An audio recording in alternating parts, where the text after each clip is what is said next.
Hi there. So, exfoliation is the foundation of most professional skincare treatments, and with good reason. It helps to increase skin cell turnover, it brightens the skin, it helps with product penetration, it's anti aging, it prevents and treats acne, it also brightens pigmentation. Now, exfoliation is the one step that most people should include in their skincare routine. Exfoliators can be physical or chemical, and chemical exfoliators come in different strengths depending what your skin can tolerate.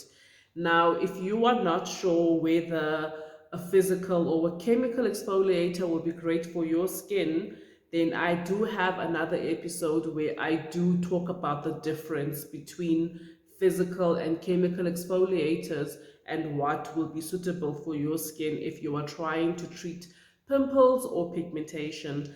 I will leave a link to that episode in the show notes. Now, as great as exfoliation is, there are times when you really should avoid it. And today we are going to talk about that and talk about when you should avoid exfoliation. My name is Zora Mukhele, and I love teaching ladies how to achieve a clear, even toned skin through good nutrition and a great skincare regimen. So if you are using any cortisone creams, you have to avoid exfoliating your skin completely. Now, cortisone creams are normally prescribed for rashes, dermatitis, or eczema. And um, and as much as they are great in healing these conditions, they also tend to thin the skin. Now, exfoliation increases skin cell turnover and removes a layer of skin. So, if your skin is thinned by the cortisone cream, your skin will become irritated from the exfoliation. So while you are using your cortisone cream, stop exfoliating completely, and you can only start exfoliating again 3 months after you have stopped using the cortisone cream. Now, I'm somebody who suffers from environmental allergies, and when I'm by the coast, they become really bad. So, when we were living in Cape Town, my allergies would be so bad, my doctor would have to inject me with cortisone basically to try and keep them at bay. Now, when I say really bad, my eyes would be permanently red and swollen. I would have a flare up of eczema constantly on my face, and nothing could control it. But the worst was the eyes, because I had to go work and I can't go to work with weeping, swollen red eyes, and I'm a skincare therapist. So that was not helping. But because of these cortisone injections, I could never exfoliate my skin. I would have to literally wait 3 months before I can exfoliate my skin. So if you are on so if you are using topical cortisone, or it's been injected into you, please avoid exfoliation. So another time to avoid exfoliation is when you have any kind of rash on your skin. Now, the rashes can be caused by different things. If you see a rash, whether it is tingling, whether it's painful, whether it's itchy or not, if you see a rash on your skin, don't exfoliate. A rash basically is a sign that there is irritation on your skin, and rashes are normally accompanied by inflammation. So whether you see the inflammation or not, whether you feel it or not, it's probably there. So avoid irritating the skin further by exfoliation. So you would then have to wait up until the rash has cleared before you can start with your regular exfoliation routine again. Now, if you used a cortisone cream to clear the rash, then again you would have to wait 3 months before you can start exfoliating again. That being said, if you have been using a cortisone cream or just come off using a cortisone cream, the only exfoliator you can actually use is a polyhydroxy acids. Now you get alpha hydroxy acids, you get beta, so you get alpha hydroxy acids like your glycolic, your mandelic, you know, your malic acid, and you get your beta hydroxy acid, which is your salicylic acid. Polyhydroxy acids are different though. They are recommended normally for a sensitive skin. So if you find that you've been on cortisone and you do want to exfoliate your skin, or you've got a or you have a lot of inflammation on your skin, but you want to exfoliate your skin, the only one you can actually safely use would be a polyhydroxy acid. Now, if your skin is sensitive, you have to be very careful with exfoliation. Now, a sensitive skin can be exfoliated, but you cannot do it 2 or 3 times a week, the same you would with a skin that is not sensitive. So this applies to a skin that is naturally sensitive or a skin that has been sensitized.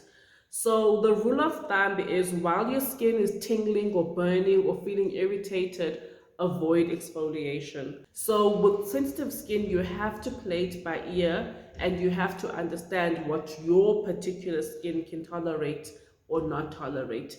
Then again, a polyhydroxy acid would again be the safest exfoliator for a sensitive skin again. These don't irritate our skin, and polyhydroxy acids, I find if I'm using them, I can use that 3 times a week and my skin is fine with that. But if I'm using alpha hydroxy acids, then I have to like play it like by ear. I gotta do it like once or once a week works for me. I can never do more than that. So if your skin is sensitive like mine, then I would say play it by ear. If you are not sure what type of exfoliator to use or what's going to work for your skin, then I do offer free virtual consultations. I will leave a link in the show notes to where you can book a virtual consultation with me. These normally take about 30 minutes and I do them via a Zoom call or a WhatsApp video call. So click on the link in the show notes, book your consultation, and I will help you determine which exfoliator is great for your skin and how often you should be exfoliating your skin. So another time to avoid exfoliating is when you go for facials or for any advanced facial treatments like chemical peels, microneedling, and dermabrasion. Now, the reason being is if you are going to go for these treatments, there's no need to exfoliate because your therapist or your esthetician will exfoliate your skin during the treatment. So I would say if you are having any advanced treatments this week, there's no real reason as to why you have to exfoliate.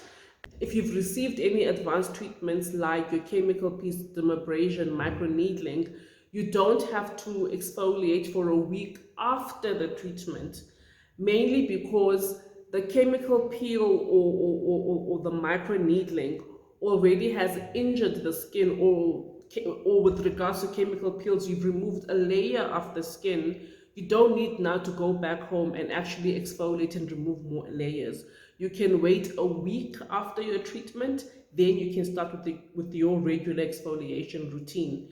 If you've gone for just a regular facial, again, normally during a facial, what we as skincare therapists or estheticians, the exfoliators we use during the treatment are normally a little bit stronger than what you would use at home. So again, just to play it safe, wait a week after your facial treatment before you resume with exfoliation again. If you do not do this, you run the risk of basically irritating your skin and dehydrating your skin really. So rather wait a week after your professional treatments to exfoliate. And if you are going to have any treatments this week, you don't really have to exfoliate beforehand because your skincare therapist or esthetician will do that for you. Now, another time to avoid exfoliating is when you are using retinol. Now, retinol is a powerful skincare ingredient. It has such great benefits to it, but it's also not tolerated well by the majority of people when you introduce it for the first time. So if you are going to be using retinol on your skin, do not exfoliate the same day you are going to be using the retinol. So if you are going to use retinol tonight, you don't have to exfoliate this morning, and you don't have to exfoliate before using the retinol. So separate them. You can exfoliate the day before, you can exfoliate maybe a day or two afterwards, but even then play it by ear, because normally when you introduce retinol to your skin for the first time, you might get a retinoid reaction. This can be basically sensitivity, inflammation, dryness, dehydration. If you are feeling any of that on your skin because of the retinol, by the way, the retinol reaction is normal. If you are feeling any of this because of the retinol, then don't exfoliate up until your skin feels better.